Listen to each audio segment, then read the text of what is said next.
Assalamualaikum warahmatullahi wabarakatuh. Pada kesempatan kali ini kita akan mempelajari materi IPA tentang sistem reproduksi pada manusia, tepatnya pada alat reproduksi pria.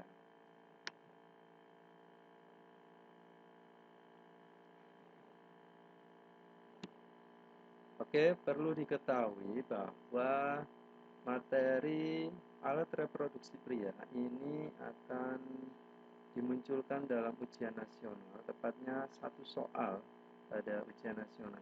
Jadi ini perlu diingat dan perlu dipelajari.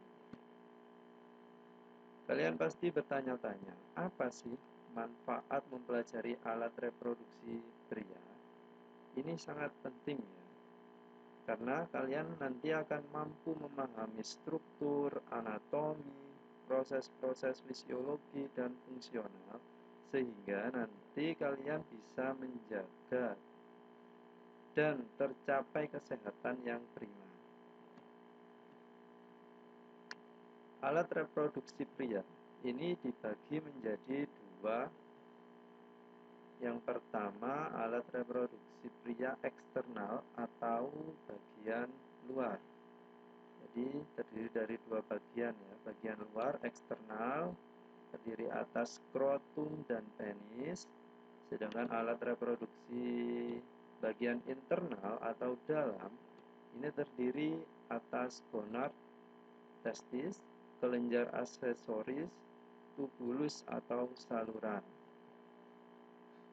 Selanjutnya untuk alat reproduksi pria eksternal bagian luar ini terdiri atas skrotum, yaitu lipatan dinding tubuh untuk mempertahankan suhu testis 2 derajat di bawah suhu tubuh normal.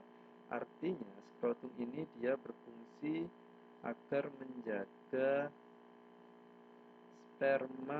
proses pembentukan sperma di bawah suhu tubuh biar secara normal ya, biar terbentuk dengan baik.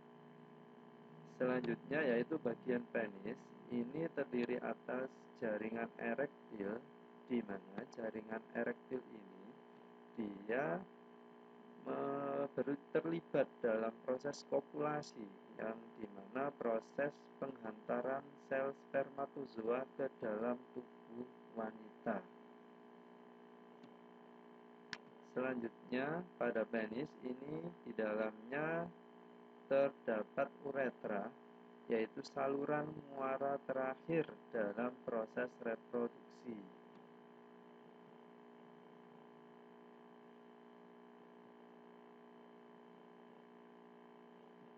Berikutnya, pada bagian internal atau bagian dalam pada reproduksi pria, yang pertama ada testis. Testis ini dia sebagai penghasil spermatozoa dan hormon testosteron, atau bisa dikatakan ini adalah pabriknya sperma karena yang berfungsi sebagai memproduksi sperma. Setelah sperma diproduksi, selanjutnya sperma akan disimpan pada epididymis untuk melakukan pematangan dan penyimpanan sperma sementara di dalam epididymis. Setelah disimpan dan dimatangkan di dalam epididymis, sperma akan dilanjutkan menuju vas deferens atau saluran sperma, yang fungsinya untuk menyalurkan sperma dari epididymis menuju vesikula seminalis atau kelenjar aksesoris. Perlu diketahui juga, anak-anak juga pasti pernah mendengar bahwa pada wanita itu ada KB ya. Pada pria juga ada istilah KB pada pria yang disebut dengan vasektomi. Vasektomi ini dilakukan pencegahan sperma dari testis menuju ke penis, sehingga bagian vas deferens atau saluran sperma ini dipotong ya. Saluran sperma ini dipotong sehingga tidak sperma tidak bisa menyalur dari testis ke penis. Selanjutnya yaitu kelenjar aksesoris. Pada kelenjar aksesoris ini fungsinya untuk mengekskresikan cairan semen.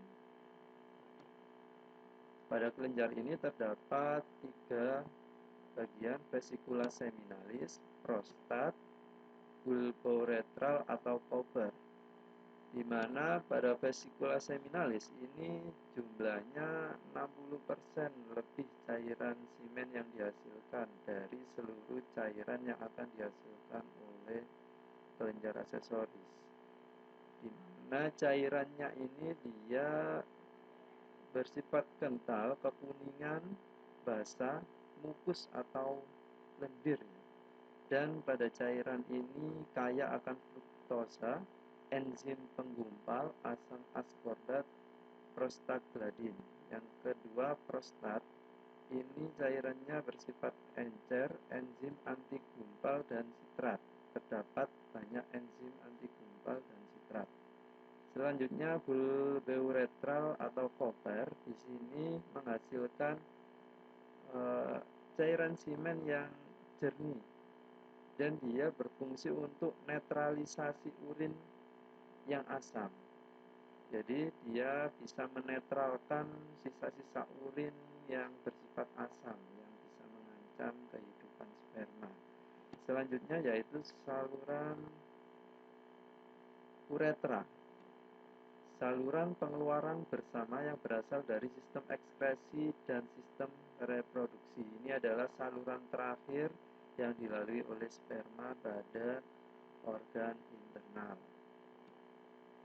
Setelah kita mempelajari organ bagian pria secara eksternal dan internal, kita bisa mengamati seluruh bagian dengan melihat gambar tampak depan organ pada pria.